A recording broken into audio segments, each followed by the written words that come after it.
Okay. All right. So, deployment history. So, if you could just briefly, first deployment, around when you think it was, where you went, what your overall mission was for each one of the deployments, the best you can, because 16 is a lot to go through, just so we can have a good chronological order of your deployment history. So, where it was, when it was, mission, and who you were with. So first deployment was May of 2002 for a few months. That was with 275 with the MC-130 Cat crash recovery. Second deployment was 2003, March of 2003 for the invasion of Iraq. From there, I had to do the operator training course for RDs, and my next deployment was that. I believe it was around Christmas time of 03 through the beginning of 04. And then I redeployed again in 04. Late summer, early fall through Thanksgiving. Maybe it's, I know I missed a few Christmases in there. I did like another 2 deployments in 05, but they were insignificant, you know. Afghanistan? Yeah, I was an RD, and we were doing stuff, but I guess we were doing our job effectively because the reconnaissance element wasn't taking a lot of contact.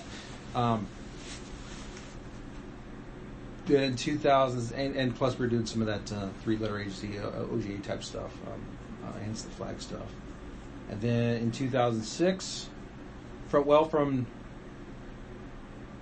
I think it was November or December of 05 through February, March of 06, we did a surge. So I was there a little bit longer. That's when we did the denied territory raid between my RD team and the Navy Special Warfare guys. And then it was 06. So 07, I think I did 3 deployments. 2 were standard. One was very, very short because one of my guys, a guy named Matty Green, came back early to go to SFOD selection. Because TACPs are going to that stuff too every now and then. So that was 07. 08, I went back to battalion. So in 08, I did a deployment to Salerno. I did 2 deployments in 08, I think, both back to Kaust, to Salerno. That's one we talked about with the women and children in that compound. Okay. Then 09, I did 2 more deployments in 09. They kind of span years a little bit, depending on how, calendar year. Right. 09, and that's when 09 was the significant.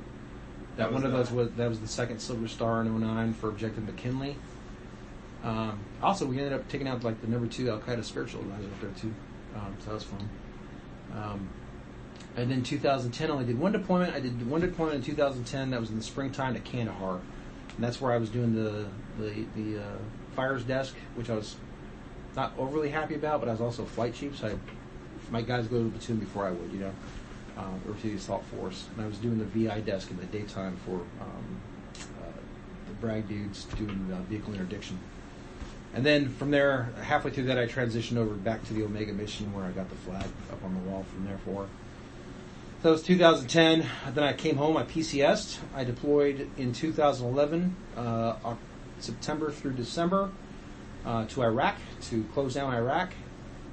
And then I stayed back doing a lot of, did some other deployments not on the books for JSOC, and then data mass stuff.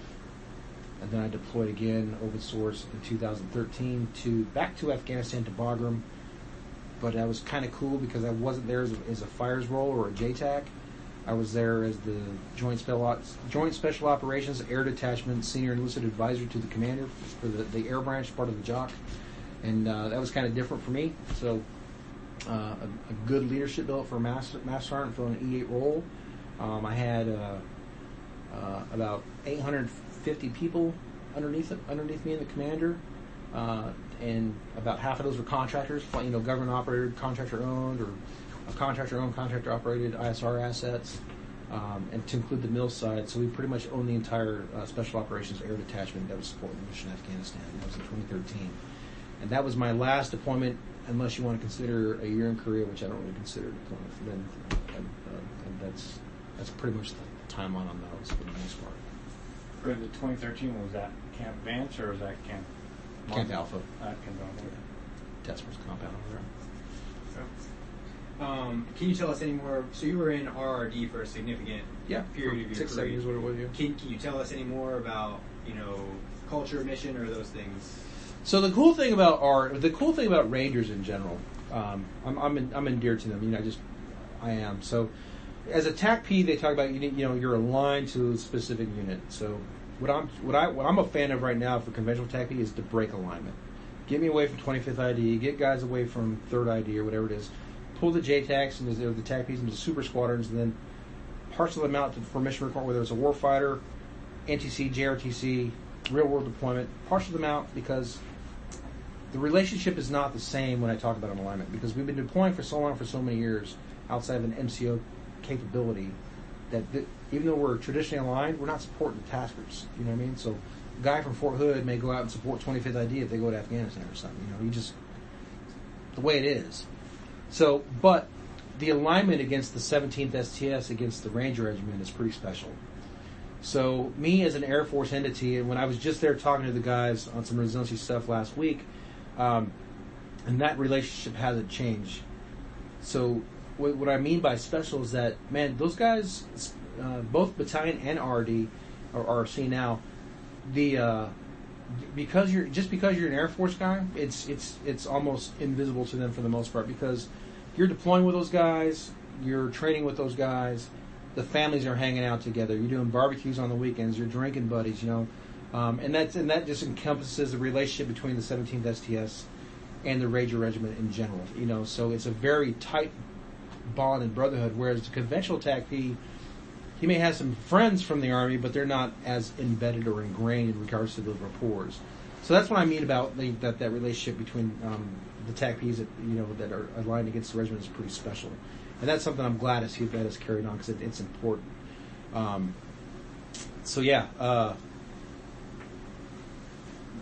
RD specifically, now you're even in a smaller organization, and what's cool about the Rangers, so RD's kind of got a little bit of an ODA mentality, if you will, where it's kind of a first name basis within the team room. Hey Bob, hey Tom, the team sergeant is Roy or whatever his name is, and the Air Force guy is not hey Air Force and a big jock. It's like hey TC or hey Tommy, or whoever the JTAC is, TAC-P guy has supported them. But the good thing about that is, as soon as those guys leave the team room, get back into walk across the street, even if they're in non-standards and wearing civvies and not shaving as much, still when they walk into the regimental headquarters, it's still yes or no, sir. They're very good at understanding their environment, if you will. And to be honest with you, from a reconnaissance company standpoint, they are probably the best in the business what they do in regards to reconnaissance. Whether it's close tactical recce, special reconnaissance, and I know there's some other capabilities they've developed since I've been gone, and some kind of irrelevant at that point, but they're probably one of the best in the world at what they do. And they're just every one of those guys, you get vetted, the Army guys get vetted going to regiment, as you well know, through their RAS stuff and all that other stuff, but they continue that vetting process through their own internal selection for RRC, which is a so-called stamped approved selection process. And then they have their own requirements for their operator training course, which includes a lot of photography work and all that kind of stuff and both this stuff, man. It's a unique mission, and it's unique individuals. And I'm very proud of the fact that we have TAC-Ps attached to that, because that's not or not attached, aligned against that, but they're brought into the fold as a team member and as a force multiplier. So the cool thing about it, so just because of TAC-P, in my time anyway, I know it's changed a little bit because they're doing some other things, running front companies and all that other stuff downrange, and the Air Force guys are doing that too. I wasn't just the JTAC on the team. I was integral to the team as part of the guy that could work a camera. So I would do all the training courses with them. The Army paid for a lot of my TDYs. It was building that civilian resume, right? They taught us how to be good criminals too if we chose to go that route. Hot wiring cars and breaking into houses and picking locks and all that other good stuff too. And TSE stuff, tactical surveillance equipment. All the stuff we're all well versed on. But the funny thing is I was the only one that was authorized to control airstrikes. You know what I mean? But I could do everything else with them too.